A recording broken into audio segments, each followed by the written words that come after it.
क्रांतिकारी युग पुरुष आचार्य के चरणों में वंदना।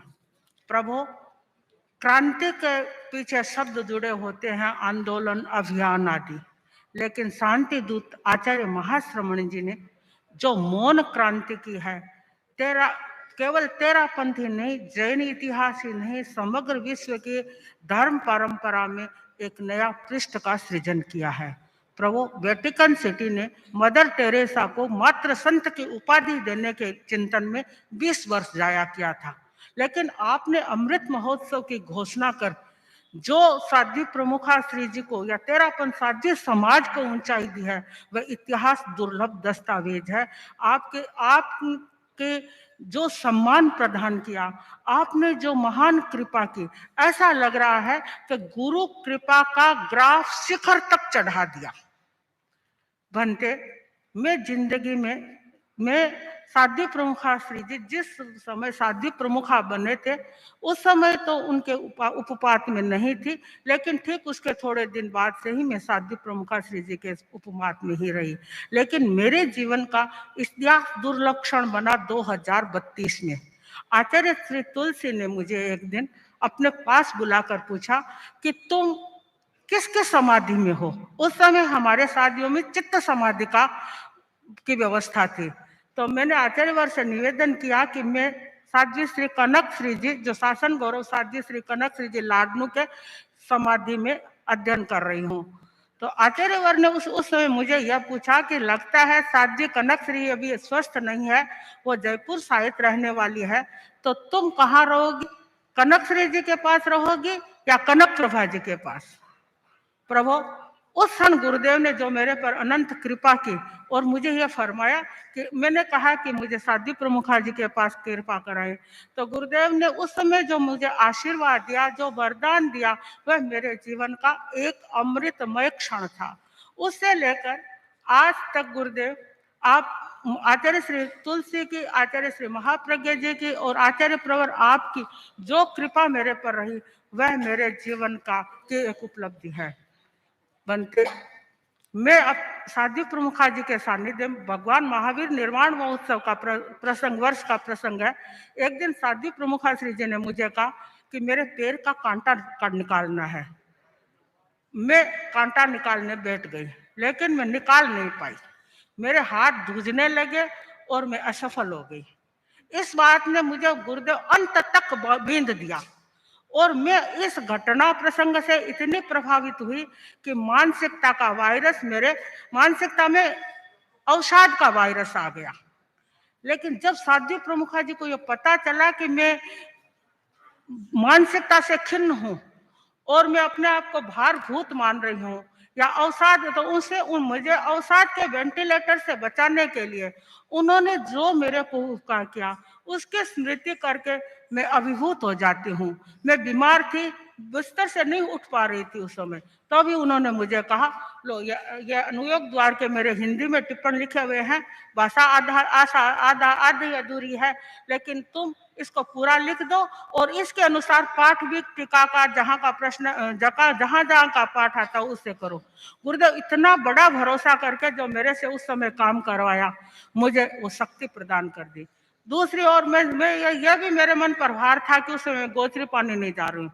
तो साध्वी प्रमुखा जी को जो ही मेरी एक एक दुर्बलता का पता लगा, उन्होंने मुझे कहा, देखो आचार्यवर के दर्शन करने तो जाती हो ना, उस समय गोचरी करके आ जाया करो।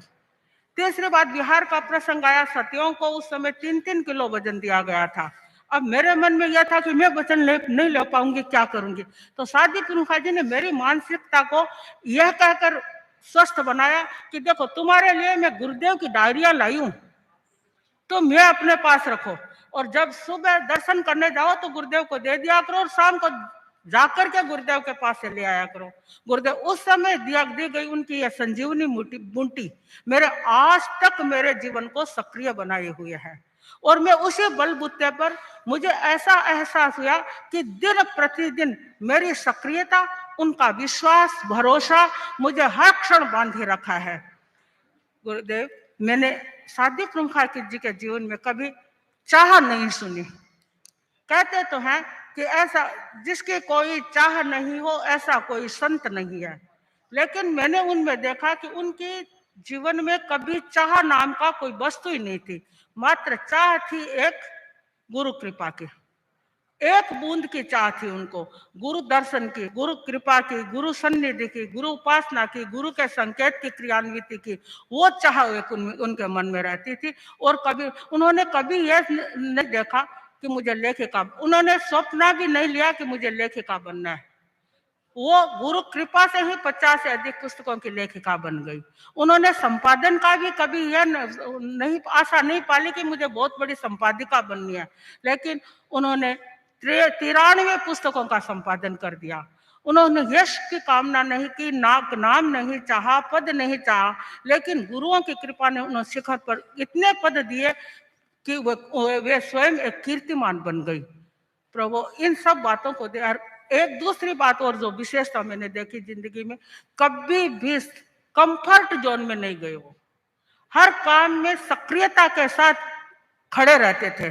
जब जब प्रसंग आता सामूहिक कार्य का, तो साध्वी प्रमुखा जी सबसे पहले उसमें अपनी उपस्थिति दर्ज कराते। हमारे यहाँ जब मुखपतियां बनाते हैं, उस समय लगभग प्राय साधियां उसमें सम्मिलित हो जाती है। साध्वी प्रमुखा जी सबसे पहले जाकर बैठते, मुखपतियां स्वयं बनाते। कमलू जी शासन गौरव कमलू जी से कई बार फरमाते कि आप क्या कर रहे हैं, हम भी कर लेंगे सब, लेकिन वे करना नहीं बोलते। एक बार राज में ये हड़ताल की घुटाई चल रही थी, वो घुटाई महीनों तक चलती है। साध्वी प्रमुखा जी हर दिन आधा घंटा वो घुटाई करते थे कि नहीं, इसमें सबका श्रम लगना चाहिए। किसी भी काम में उन्होंने श्रम को कभी भी भूलने का प्रयत्न नहीं किया, और बल्कि हर काम में बड़े उत्साह के साथ हमें भी नियोजित किया, और स्वयं तो थे ही, कोई बात भी नहीं है इसकी।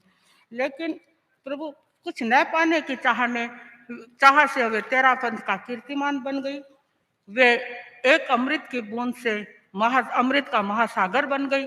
लेकिन उन्हें गुरुदेव ने बहुत दिया, जो जितना दिया गुरुदेव, आपने गुरु का कृपा के ग्राफ को शिखर तक चढ़ा दिया, और उनके सम्मान को बहुत ऊंचाई दी।